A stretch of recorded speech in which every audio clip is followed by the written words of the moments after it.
কালকে একজন এসে বলল সে ইঞ্জিনিয়ার, ফিল্ডে কাজ করে। তো প্রথমে ভাবছে এই লোক কি বলে, আমি একবেলা খেয়ে সারাদিন কেমনে থাকবো, এটা তো অসম্ভব, যেখানে 3-4 বার খাইলেও আমি মানে এনার্জি পাই না।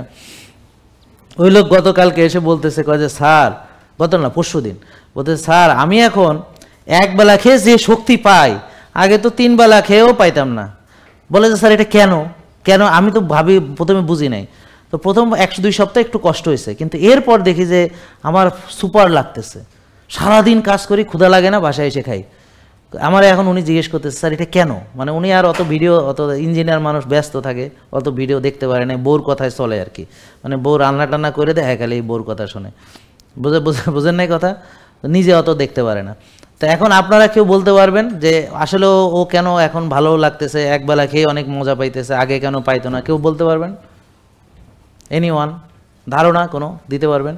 উত্তরটা আপনাদের জানা আছে। যতদিন এইসব উত্তর আপনি দিতে পারবেন না, আপনি ভালো হইতে পারবেন না। মানে এখানে আইসা ওই ডাক্তার দেখে আপনি ভালো হবেন না।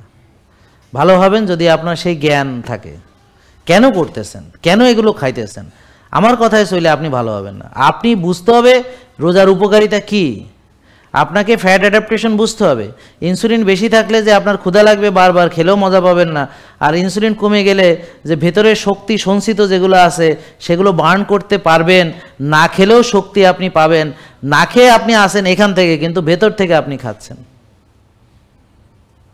আমি কি বোঝাতে পারলাম? এটা যারা বোঝেন নাই তাদের আরও বিস্তারিত ভিডিও দেখতে হবে। আজকে